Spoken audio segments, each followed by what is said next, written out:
Les participants au marché ont été légèrement surpris par l'issue des élections allemandes. Y aura-t-il d'autres événements à fort potentiel d'impact sur le marché cette semaine? Mon invité aujourd'hui est Jeffrey Ali, chef analyste de marché chez Oanda Asie-Pacifique.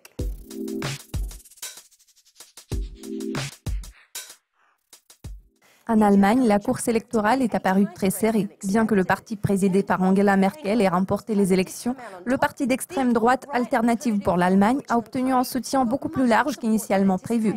Le parti populiste est devenu la troisième force politique du pays. Que cela signifie-t-il pour l'Allemagne? Le parti d'Angela Merkel a clairement obtenu un mandat pour former une coalition. Nous allons continuer de voir un gouvernement stable en Allemagne. Pour ce qui est de la répartition des sièges, cette fois-ci, nous verrons beaucoup de changements dans la composition du Bundestag. Pour la première fois depuis la Seconde Guerre mondiale, la population allemande a exprimé son mécontentement face à l'immigration. Malgré tous les éléments susmentionnés, je suis sûr que le nouveau gouvernement ne manquera pas de stabilité. En ce qui concerne l'impact du résultat des législatives allemandes sur le marché obligataire et sur l'euro, en toute logique, il sera de courte durée.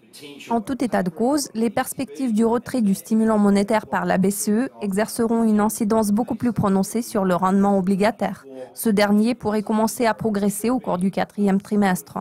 Cela aura également un impact bénéfique sur la monnaie unique en allant de l'avant. En réalité, les ventes massives de l'euro ne sont qu'un phénomène passager. L'euro devrait bientôt reprendre sa dynamique haussière.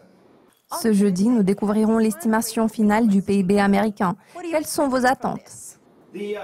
Quant au PIB américain, nous nous attendons à un chiffre de 3,1%. Ce résultat pourrait être jugé suffisamment robuste pour que la Fed soit prête à relever les taux d'intérêt d'ici la fin de l'année. Selon nos prévisions, la Fed va poursuivre son cycle de resserrement monétaire en décembre.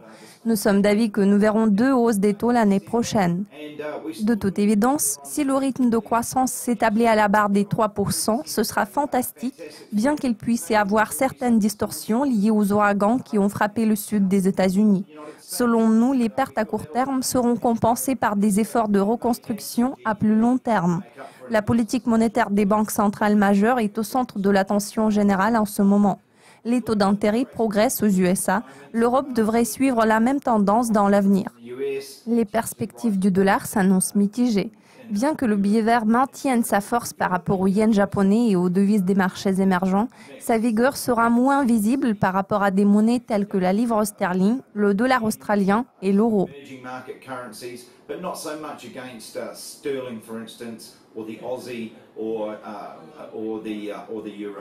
Également cette semaine, nous découvrirons l'estimation finale du PIB britannique. Ces données seront-elles conformes aux prévisions d'une croissance de 0,3% en comparaison trimestrielle d'après vous?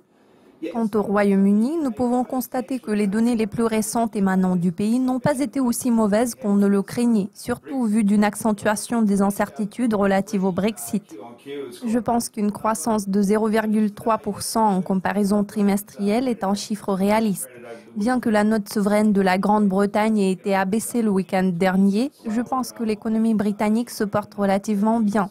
La semaine a démarré sur une note négative pour la livre sterling. La paire sterling-dollar a perdu près de 20 pips à l'ouverture de la séance asiatique lundi matin. La Banque d'Angleterre s'est retrouvée face à un dilemme puisqu'elle comprend la nécessité de relever les taux en dépit du fait que le ton de Mark Carney demeure conciliant. Tout porte à croire que la livre devrait bénéficier d'un bon soutien. La monnaie britannique ne devrait pas passer en dessous du niveau d'1,34 contre le dollar à court terme. Pour le moment, la livre sterling vaut 1,35 $ et elle devrait poursuivre son raffermissement car il y a un long chemin à parcourir en termes de négociation du Brexit. Le durcissement graduel de la politique monétaire et le retrait de la liquidité excessive effectuée par les principales banques centrales mondiales dominent le paysage financier en ce moment. C'est tout pour le moment. Notre équipe vous tiendra au courant de tout ce qui se passe dans le monde de la finance. Restez à l'affût de nos mises à jour régulières sur du Casque PTV.